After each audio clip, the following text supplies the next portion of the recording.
I'm the Director of Housing Rehabilitation and Flood Resiliency, and I'm only here for housing rehabilitation tonight. CEDACOG has a long-standing relationship with the city for housing rehabilitation for owner-occupied housing rehab. This housing rehabilitation program is actually in phase 5. We do have some funding from phase 4 that's existing currently that we are working through, and there's just a little bit left over. We will wrap that money up by the end of the year. The public hearing, unlike CDBG, we only have one public hearing for home existing owner-occupied housing rehabilitation. The city has been in contact through City Council of Governments with the DCD Grants Manager, the Department of Community and Economic Development, to ask for approval to move forward with a $500,000 home grant application that is due on or before November 5th. I say that with certainty, however, we were just notified maybe 2 weeks ago that the deadline will be extended. We will try everything in our power to still get it in on time, which was November 5th, the original application submission deadline. However, the department does not have the application toolkit available at this time. Therefore, they are granting a 12-week extension after the application toolkit becomes available and is able to be used. This public hearing is essentially to get public comment, and council is part of that public participation process as well. What we anticipate with $500,000 is to do at least 9 homes. And with the city's program, we are looking at $50,000 for just existing owner-occupied housing rehabilitation. So that's for anything code-related. We need a minimum of $1,000 in code-related items. And then beyond that, it could be furnace repairs, energy, safety, health. So it could be removal of architectural barriers, ramps. It could be windows, roofing, carpeting, if there's tripping hazards. We also check homes for lead if they were built before 1978, and we check every home for radon as well. So these homes are totally compliant with environmental review procedures. So we think we can do 9 units for $500,000. Now, we do have state prevailing wage that's associated with these homes that happened a couple years ago, where DCD made a determination that state prevailing wage, so it has kind of bloated some of these numbers for housing, owner-occupied housing rehabilitation. Historically, the city of Sunbury has done 44 homes for a little over $1.8 million. So what you are doing is preserving your housing stock, making affordable, safe housing for not only the elderly and senior citizens, but also for your families who have low to moderate income, or for just affordable housing stock. So these funds are Housing and Urban Development Funds, so federal program. So they are income eligible. For a household of about 2, we're looking at making approximately $40,450 or less in gross annual income. You must own and occupy your home in order to be eligible for the program. The city has adopted income guidelines. There have been some small modifications that have been included, and those small modifications are where the income thresholds are derived from. And Jolene, you have those income guidelines as well. Okay. Excuse me, one quick question. Is that gross or net? Gross. We will get, I'm sorry, but we'll get a chart. Doesn't those guidelines, do we already have them? Yep, they're downstairs for the next meeting, yeah.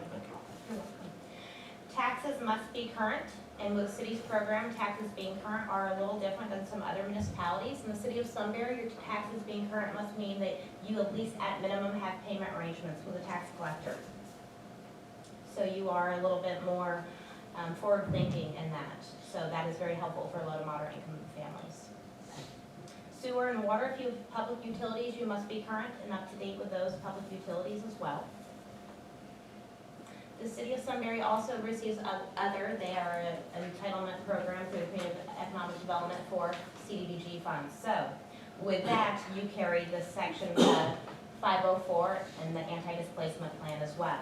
Those plans are for home program, and the 504 program actually indicates that any public facility in the City of Sunbury must be able to be easily navigated, i.e. remove architectural barriers, ramps, get to buildings.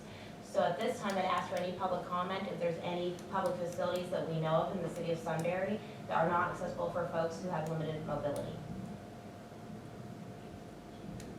Say one more time, if there's any city properties that are not accessible? Public facilities that are not accessible. Right now?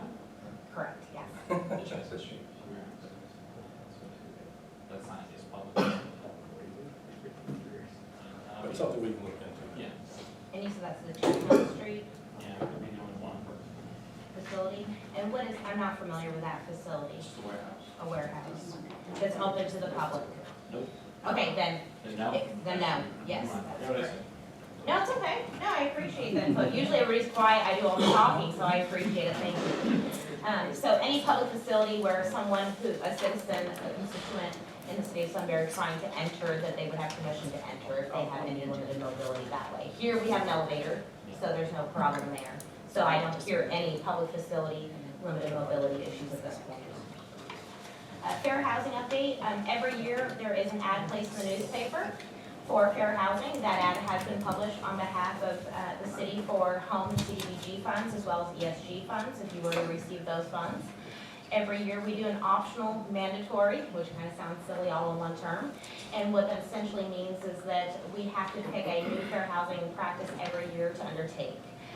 Next year we are actually having AJ Johnson, a consulting firm from Virginia, come in to speak about fair housing.